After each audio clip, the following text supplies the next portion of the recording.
El artículo 18 de la Constitución nos da derecho a estar informados e informar sin censura, sin reservas y con responsabilidad.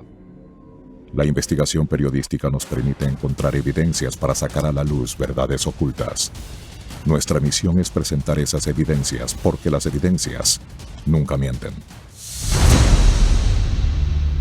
Amigos televidentes, tengan ustedes muy buenas noches. Bienvenidos a Artículo 18, donde solo cuentan las evidencias. Sin lugar a dudas, el hecho más importante en la vida de los ecuatorianos el pasado año 2019 fue la revuelta de octubre, que estuvo a punto de tumbar al gobierno de Lenín Moreno, quien hábilmente supo salir del problema democráticamente, aunque para lograrlo debió dar marcha atrás con algunas medidas económicas y dejarse agredir por un dirigente indígena intransigente. El país pedía paz, pero también pedía justicia. Es así que una vez calmados los ánimos, se iniciaron inmediatamente las investigaciones y se pudo detectar claramente lo que muchos sospechaban. El movimiento indígena fue infiltrado por desestabilizadores que buscaban la caída del gobierno. Incendiaron el edificio de la Contraloría, se tomaron la Asamblea Nacional, atacaron medios de comunicación, desabastecieron de agua algunas ciudades del país, en fin, crearon caos y zozobra con un propósito malsano. ¿Quién o quiénes dirigían a los infiltrados? El gobierno y la fiscalía apuntaron a algunos partidarios del expresidente Rafael Correa, entre ellos la prefecta de Pichincha, Paola Pavón, y el ex asambleísta Virgilio Hernández. Esta noche vamos a presentarles una recopilación de lo acontecido con estos dirigentes políticos para que ustedes saquen sus conclusiones y determinen si Pavón, Hernández y otros fueron promotores de una rebelión contra el Estado o son luchadores sociales. Empezamos.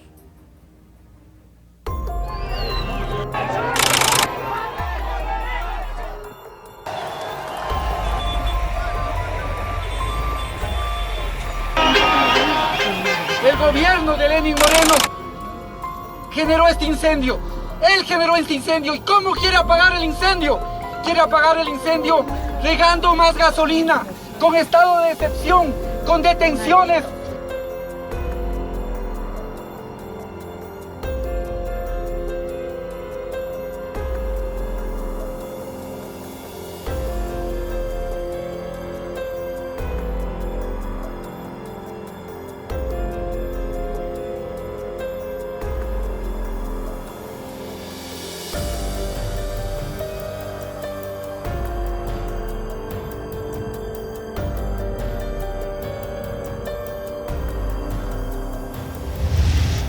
Son los correístas los que están dedicados a hacer estos actos vandálicos. Confluyeron varias cosas en el Ecuador, no solamente en Quito, sino en el Ecuador.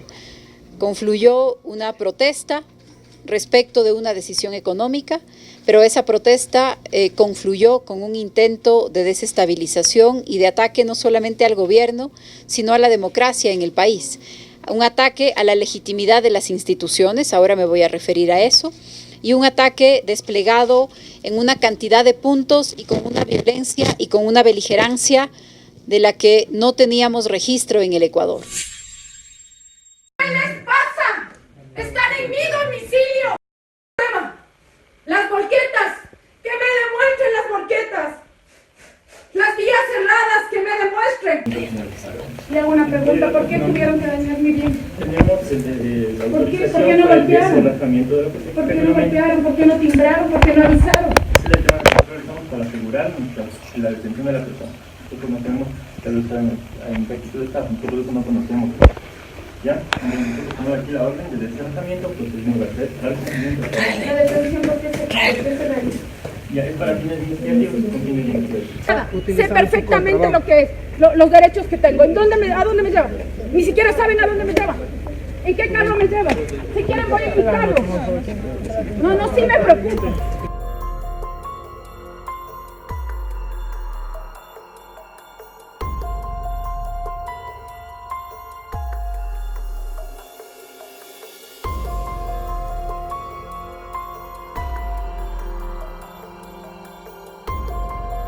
Creo que hay que dejar en claro algunas cosas. La prefecta de Pichincha ha estado privada de su libertad más de 24 horas.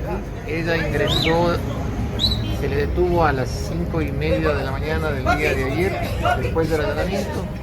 Y hoy, a esta hora, es decir, a las 11:40 de la mañana, el presidente de la Corte Provincial acaba de ordenar su prisión preventiva.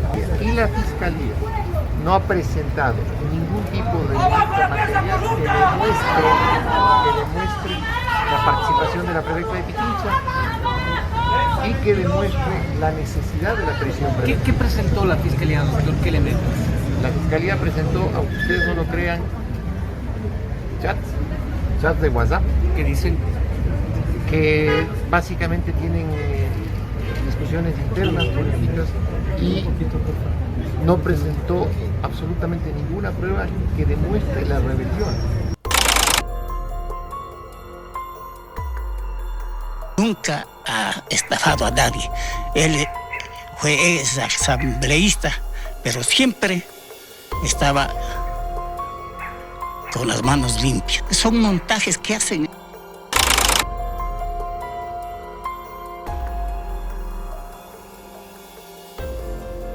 Sabemos que está aquí, sabemos que ha sido detenido, sabemos que ha sido allanada su casa, sabemos que para variar la Fiscalía está poniendo fotos de un proceso que aún ni existe en redes sociales, como siempre ha actuado estos últimos años la Fiscalía, entonces ahora me voy a enterar de qué se trata realmente esto.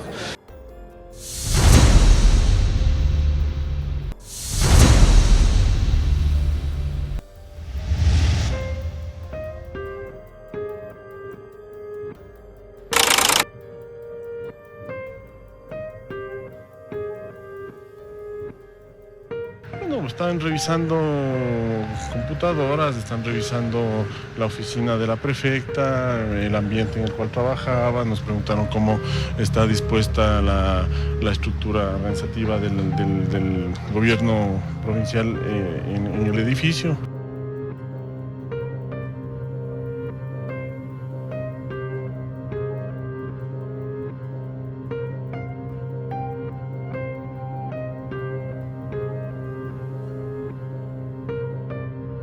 Yo he facilitado el ingreso a todo, o sea, desde la oficina de la prefectura y todas las direcciones y todo lo que han solicitado.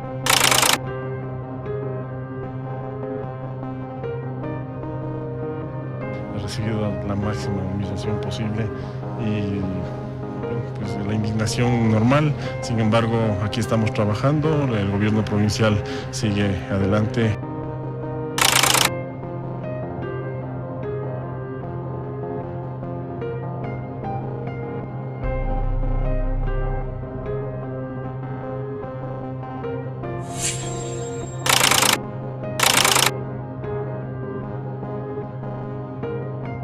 ¿Cuándo? ¿Dónde vieron un movimiento armado para que se nos pueda acusar por rebelión? Virgilio Hernández se suma a la lista de presos políticos en la que ya están Cristian González y la prefecta de Pichincha, Paola Pavón. Vemos los progresivos a través de las interceptaciones que se realizaron por orden de un juez de la Corte Nacional de Justicia, así como también varios Twitter y una versión que se obtuvo inmediatamente después de realizar el allanamiento a la prefectura.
Una vez detenidos, Paola Pavón y los otros iniciaron una batalla judicial que obviamente tendría adeptos y detractores.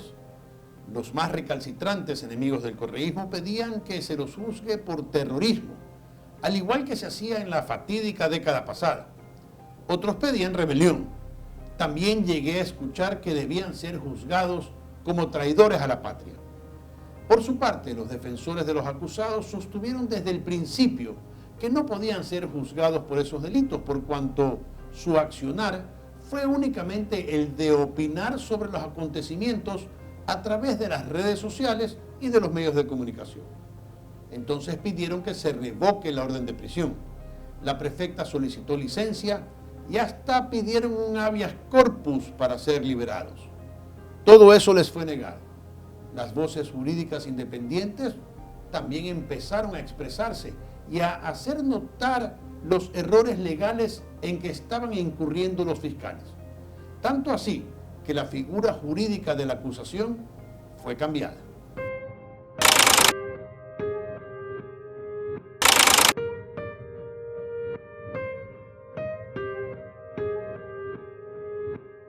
Lo que hizo básicamente entre el 8 y el 13 de octubre, que además conoce perfectamente la Fiscalía, porque la Fiscalía pidió que Virgilio Hernández y Paola Pavón sean interceptados, vigilados y pesquisados desde el 8 de octubre. Entonces no hay absolutamente nada que haya hecho el ex asambleísta Hernández que no haya sabido a la Fiscalía desde el 8 por los seguimientos ordenados por el juez.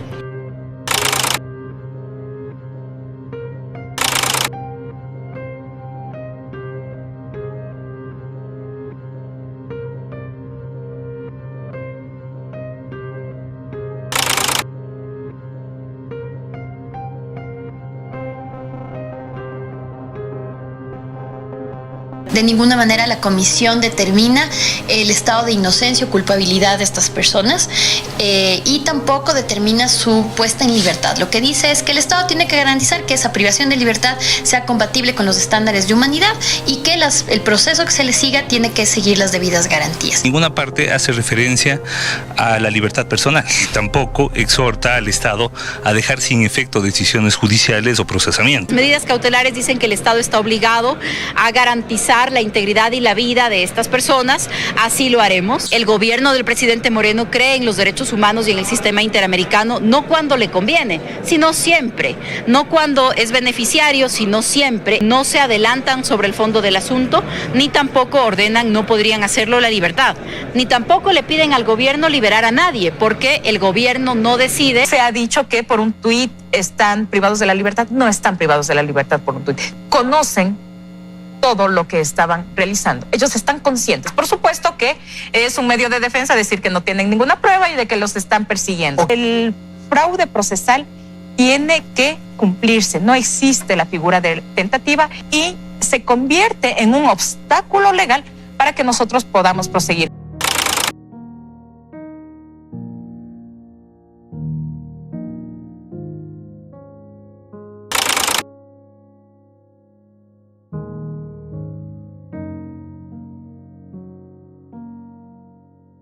No existe causal de remoción contra la señora prefecta y por lo tanto es nuestra obligación precautelar los derechos políticos.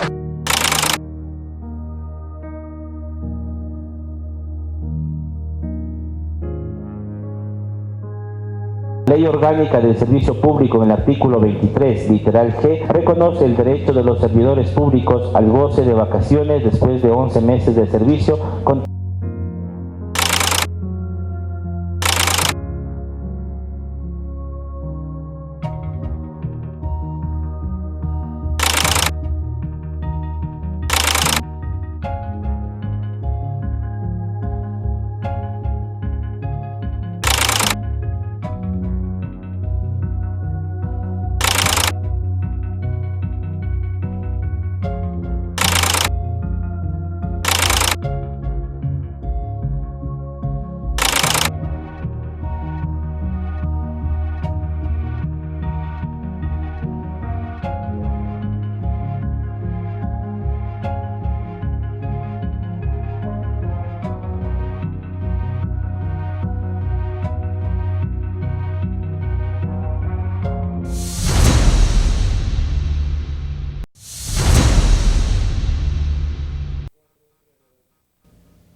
Y así, la Fiscalía reformuló los cargos en contra de la prefecta Pavón y de los otros acusados. La acusación de rebelión pasó a rebelión no agravada o sin agravantes, por el hecho de que el propósito que se buscaba no se cumplió. Entonces la maraña jurídica cambió. El tipo penal por el que se los acusa ahora conlleva una pena menor. Y esto permitió que los abogados solicitaran la libertad de sus defendidos, lo que finalmente fue aceptado por la jueza que lleva el caso, que es la presidenta subrogante de la Corte de Justicia de Pichincha. La doctora Patlova Guerra aceptó los argumentos presentados por la defensa y desechó los expuestos por el fiscal provincial y por el representante de la Procuraduría General del Estado. Sin embargo, la prefecta deberá usar grillete y presentarse todos los lunes ante la justicia. Los reclamos no se hicieron esperar, pero los jueces del país, colegios de abogados y algunos juristas cerraron fila en defensa de la magistrada que goza de una muy buena reputación en el mundo judicial ecuatoriano. Aun cuando se ha revocado la orden de prisión preventiva, los cargos siguen vigentes y el proceso continúa. Para la prefecta es un triunfo. Para sus opositores, la justicia sigue controlada por el correísmo.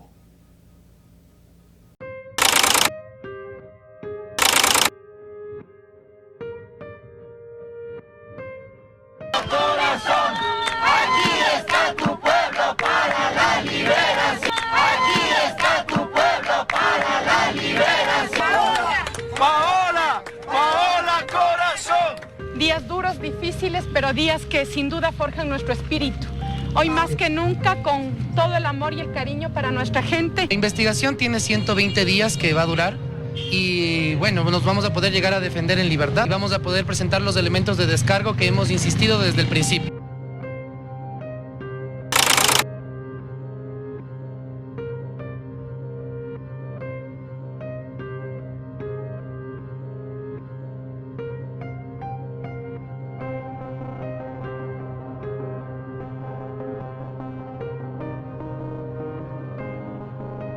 Yo creo que es importantísimo leer lo que dicen los jueces. Los jueces señalan que incluso podría tratarse de intimidación a una jueza de tanta trayectoria como ahora también conozco, ha sido la doctora Patlova Guerra, a quien antes no había conocido en funciones públicas. Por lo tanto, no se puede admitir, y yo lo que hago es lamentar, realmente lamento el comunicado de la Fiscalía, porque lo que hace ver es que los ecuatorianos estamos desprotegidos con un comentario así, con un comunicado así, que básicamente lo que hace es tratar de presionar a los jueces que actúan en derecho.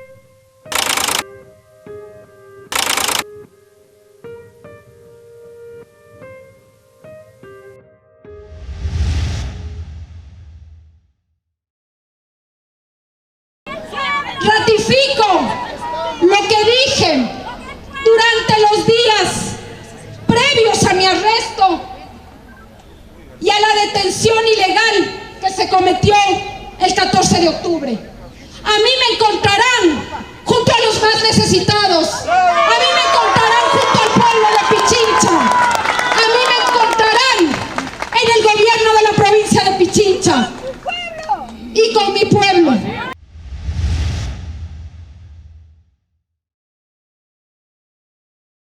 Hemos sufrido 2 años y medio de una persecución que ha llevado a que varios compañeros pierdan su libertad. No podemos olvidarnos de Jorge, no podemos olvidarnos de Joffre, no podemos olvidarnos de los compañeros que siguen en la embajada. 2 años de persecución y gente que ha perdido la libertad.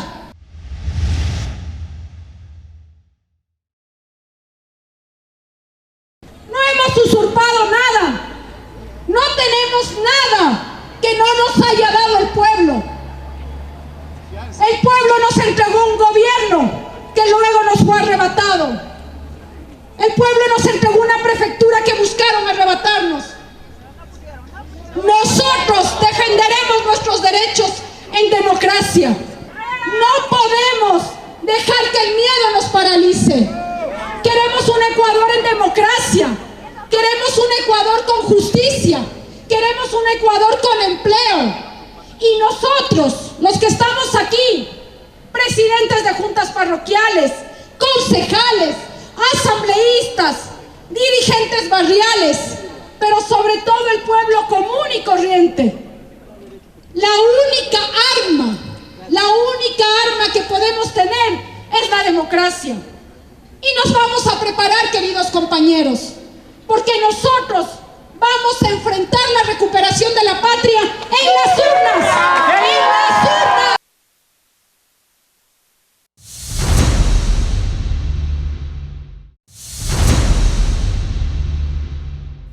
La justicia no puede ser impartida basándose en opiniones en las redes sociales ni en los medios de comunicación o bajo presiones de ningún gobierno.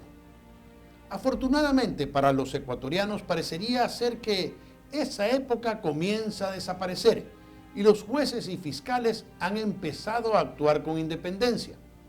No obstante, aún quedan rezagos, pasiones y odios sembrados en la década anterior que deben ser completamente desterrados. Fiscales y jueces deben atenerse únicamente a las evidencias que se presentan dentro de una investigación o proceso y no a lo que digan terceros interesados. En este caso, la acusación inicial pudo ser exagerada y la fiscalía no pudo sostenerla, por eso la cambió. Pero tampoco es como afirma la defensa de que no ha pasado nada y que solamente fueron unos tweets opinando.